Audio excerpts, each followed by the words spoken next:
Sir आप मुझे माफ कर दीजिए सर, मुझे माफ कर दीजिए। मुझे जरा भी पता होता तो मैं आपके लिए खुद होटल रिजर्व करवा देता।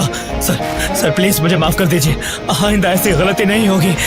डोंट वरी, जब होटल ही नहीं रहेगा तो गलती भी नहीं होगी। हटो अब। शिवम इतना कहकर अपने रूम की तरफ भागा और जाकर उसमें बैठ गया, पर तभी उसके पास यूएस से कॉल आई। शिवम सर, अब आपको उन लोगों से मिलने की कोई जरूरत नहीं है, हमें डोनर मिल गया है। बड़े साहब अब खतरे से बाहर हैं और हम उन्हें लेकर कल इंडिया ही आ जाएंगे। ओह थैंक गॉड, मैं तो डर ही गया था। अब शिवम बिना टेंशन के एयरपोर्ट से निकलकर सीधा अपने ससुराल यानी नारंग मेंशन पहुंच गया। उधर रोज की तरह शिवम दुनिया से बेखबर अपनी ही धुन में हाथों में दृष्टि का लंच बैग और कानों में ईयरफोन्स लगाए ऑफिस आया। गुड मॉर्निंग मिसेस वर्मा, कैसी हैं आप? आज का दिन बहुत खूबसूरत है ना। Hello, how are you? तो इतनी टेंशन क्यों है? तू सारा टाइम घर में वर्करूम की तरह काम करता रहेगा कि कभी न्यूज भी देखेगा? वो इतने बड़े बिजनेसमैन का दामाद है और तुझे बिल्कुल खबर नहीं बिजनेस की। सर क्या हुआ कि मुझे मालूम नहीं है। सरकारी टेंडर्स ना मिलने से नारंग इंडस्ट्रीज को बड़ा झटका। वेंटिलेटर पे चल रही नारंग इंडस्ट्रीज को इस 200 करोड़ के टेंडर से बहुत उम्मीदें थी, लेकिन ये टेंडर चला गया कपूर इंडस्ट्रीज के पास। नारंग इंडस्ट्रीज और उसके गिरते हुए शेयर्स को कैसे बचाएगी दृष्टि नारंग? ऋषभ दृष्टि का बिजनेस पार्टनर था। वैसे तो उसे दृष्टि का जीवन साथी बनना था, लेकिन दृष्टि के दादाजी ने मरने से पहले जबरदस्ती दृष्टि की शादी एक सड़क छाप गरीब लड़के शिवम से करा दी थी, जो छोले कुलचे बेचता था। और फिर दृष्टि के दादाजी के गुजर जाने के बाद बिजनेस को संभालने के लिए दृष्टि के पिता अखिल नारंग ने बहुत कोशिश की, लेकिन वो कंपनी को संभाल नहीं सके। तनाव की वजह से उनकी तबीयत पर गहरा असर पड़ा, नुकसान बढ़ता जा रहा था। इसलिए दृष्टि को ये जिम्मेदारी उठानी पड़ी। हालांकि ऋषभ चाहता तो दृष्टि की ये समस्या अपने पापा के दोस्त मिस्टर नारायण से रिक्वेस्ट करके हल करवा सकता था, लेकिन दृष्टि से अपनी सगाई टूटने के बाद उसने फैसला किया कि वो कभी भी दृष्टि की मदद नहीं करेगा। दृष्टि बिल्कुल खामोश बैठी थी, वो हर हाल में इस कंपनी को बचाना चाहती थी। टेंडर ना मिलने की वजह से सारे इन्वेस्टर्स ने अपने हाथ खींच लिए। इनफैक्ट ये देखो, ये बैलेंस शीट, इसमें भी कुछ खास नहीं है। They don't have trust on us anymore. अगर ऐसा ही चलता रहा ना तो हमारी कंपनी दिवाला हो जाएगा। नहीं, no. This cannot happen.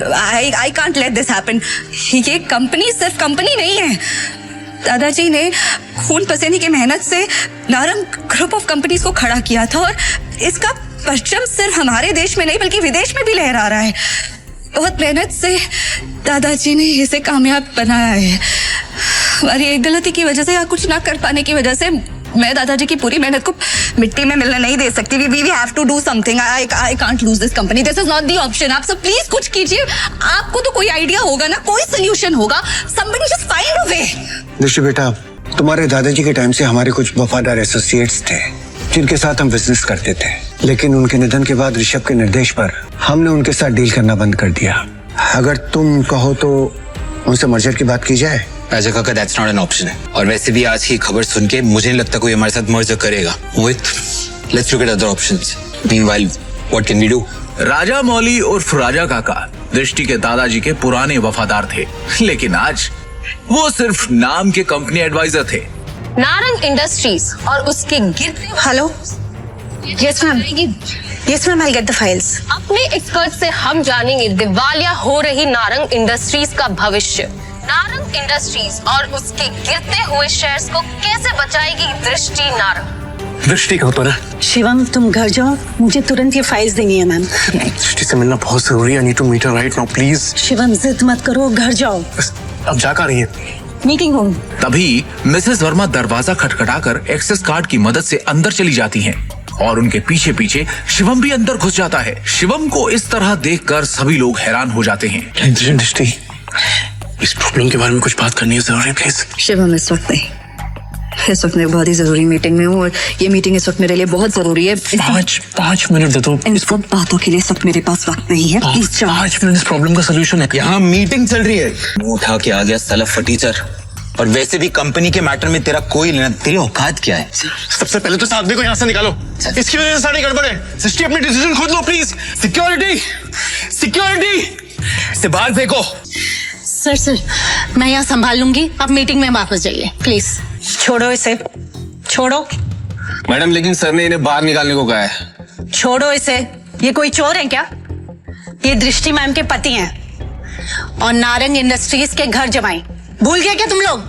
Thank you Mrs Verma, जितनी इज्जत आपसे मिलती है उतनी दृष्टि उसकी मॉम से भी नहीं मिलती। Thank you. Mrs Verma Shivam को ऑफिस की छत पर ले जाती हैं और उससे पूछती हैं। शिवम, हाँ जी। तुम अंदर क्या बड़बड़ा रहे थे? तुम कंपनी को संकट से बचा सकते हो, कैसे? कैसे बचा सकता हूँ ये तो आपको अभी नहीं बता सकता, लेकिन आपसे कुछ मदद चाहिए मिसेस वर्मा। कंपनी की कुछ डिटेल्स चाहिए। कैसी डिटेल्स? मुझे शेयर होल्डर्स की, इन्वेस्टर्स की लिस्ट चाहिए और बैलेंस शीट भी देखनी है, उसके बाद ही कुछ कह पाऊंगा। अंदर जो कुछ भी हुआ उसके बाद ऑफिस का कोई भी स्टाफ तुम्हारी मदद करने को तैयार नहीं होगा, लेकिन एक आदमी है जो तुम्हारी मदद कर सकता है। अगर तुम उसको मना लो तो ही। कौन? राजमौली सर। आगे की कहानी जानने के लिए देखिए अगला एपिसोड सिर्फ पॉकेट एफएम के यूट्यूब चैनल पर, और शिवम द हिडन वॉरियर के सारे एपिसोड्स को सुनने के लिए डिस्क्रिप्शन में दी लिंक से डाउनलोड करें पॉकेट एफएम ऐप।